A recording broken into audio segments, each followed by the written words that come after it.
from 𝚝𝚑𝚎, but Century sprinted away and the Omen Tips won the money.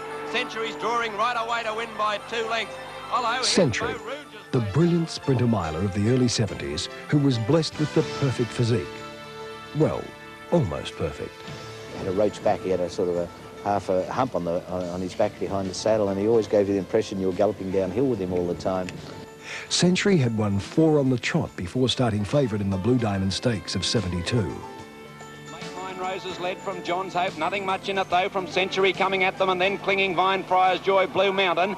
John's Hope got to the front, Make Mine Roses has gone, Century out after John's Hope at the furlong, and then Clinging Vine and Friar's Joy. John's Hope in front, Century trying hard, hands and heels, he won't pull the whip on it. He's gradually getting to John's Hope now, John's Hope still in line. It's going to be close, Century gradually grabbing it, they've hit the line, dead heat. Even the jockeys weren't sure who had won.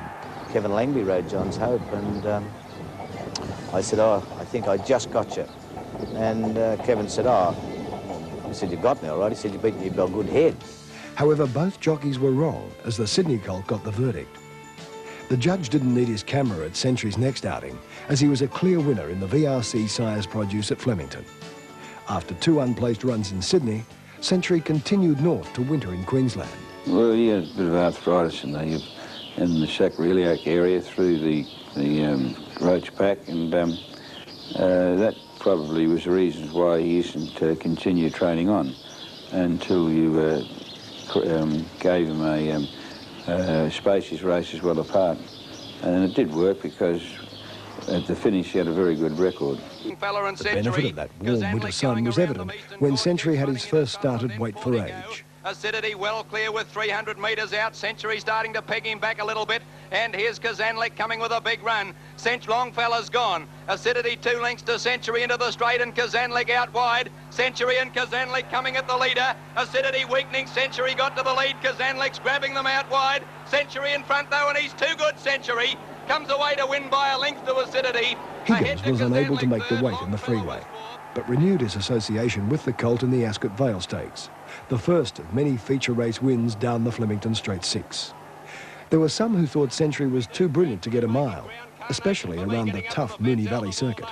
But Century's coasting at the 300, moved to Acidity and raced to the lead on the corner. He's going to get a big break into the straight. He's 3 lengths in front of Acidity, Carnation for me, Fleet Endeavour and then Cardinal. But Century's going to walk in. He's 5 in front halfway down the straight. And the Colt's going to win by a minute. Carnation for me in second placing, but Century's won by 5 lengths. After that classy win at Moonee Valley, he started odds-on in the Caulfield Guineas. But yet another emerging star was on the horizon. But Century showed that he doesn't give up without a fight. Century's gone, might be lucky to run a drum. And Sobar at the 200 drew away from Acidity. 4 lengths away Century, followed by the fixer Gold Brick and Grey Abbey. But this will challenge for the favouritism in the Caulfield Cup. Sobar, Century's running on well again now, but Sobar will win by 4 lengths to Century. A length and a half third Acidity. Following his run in the Guineas, the signs were there that Century's arthritic problem was a concern. He had a lot of ability, but he did have a rather delicate horse to train. That's when the arthritis, I used to notice at the track in the morning, it'd take you a lot longer to warm him up. And the further he got into a preparation, the less effective his oomph was. He returned in the autumn fresh and fighting fit. His prime target, Flemington and the Straight 6. I'd have to look at his win in the Newmarket Handicap as a 3-year-old as probably the highlight of his career. It was he was an Omen Tip in that race. It was I think it was the 100th running of the Newmarket Handicap, and he was aptly named Century. In front, Century's grabbed him with Torto and Idaloo from 𝚝𝚑𝚎, but Century sprinted away and the Omen Tips won the money. Century's drawing right away to win by 2 lengths. He treated Australia's best sprinters with contempt and smashed the race record. But there was a price. Well, you know, I suppose you've got to then again look at it from a handicapper's point of view. He carried over Weight for Age as a 3-year-old to beat open class horses in the Newmarket Handicap, and you are then going to pay the penalty. Because he'd proven that with that extra poundage that he was better than the horses around at that time. Century then ran second on 3 occasions in Sydney, One of those was over the tough Randwick Mile in the Doncaster Handicap, conceding the good mare Anna Lee 8 kilograms. The Colt with the Roach back had enjoyed a great 3-year-old career with 4 wins and 5 seconds at Group 1 level. Century returned at 4 to win 2 feature sprints, both down the straight 6. As he went on and started to get older, around corners, he didn't have the same drive as what he had down when travelling on a straight course. I think that's why in the latter stages of his career, his best races were down the straight. Down the outside, I'm Scarlet well clear with Century after him. I think the outside horses are in front.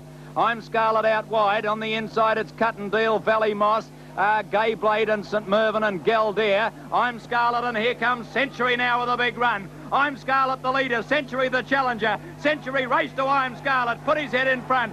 On the inside is Galdere, but Century in front near the line. He's too good. Century's won it, scored by about 1 length. Century returned in the Lightning Stakes. It was time for revenge on John's Hope. Well, I suppose we deserved to win that one. Racing, Century got away reasonably well, so too did John's Hope. Bon Cherie was first out. From out wider, John's Hope going fast. Workman vying for the lead, and Idaloo's now joined them also with Scottish Charger.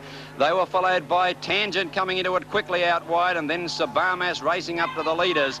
Idaloo got to the rails with Workman a length to Tangent, and Sabamas a length and a half Scottish Charger. John's Hope moving up stylishly. Then New Gleam, Scottish Charger the fence, a length and a half Century, and forget about the rest. As they went to the 400, and Idaloo skipped away. 2 lengths in front of Workman. John's Hope hooked to the outside from Sabamas, and then Tangent. Century starting to wind up at the 300 is coming hard. Idaloo finding nothing. John's Hope's grabbed him quickly. Here's Century out after him. John's Hope got to the lead now from Idaloo. Century coming at him like a train on the outside. John's Hope grabbed by Century close to the line, and Century's too good. He comes away to win by nearly a length to John's Hope. Century was then asked to carry 61 kilograms in his attempt to win back-to-back Newmarkets. However, he was unable to produce his customary brilliant acceleration and was retired to stud shortly after, where he surpassed his brilliant career on the track and became a champion stallion. It was a pleasure to train him, really, because he was an individual himself. He had to plan his racing and work from day to day pretty well, and it was quite satisfying when you did win the group races with him, because it was sort of a personal effort to get him where he was. But he was a lovely horse to be associated with. He was a kind horse, and once again, like most champions, most good horses, they're a jockey's dream. They're good to ride. Century certainly, in my opinion, can hold his head high, because he was certainly amongst the best.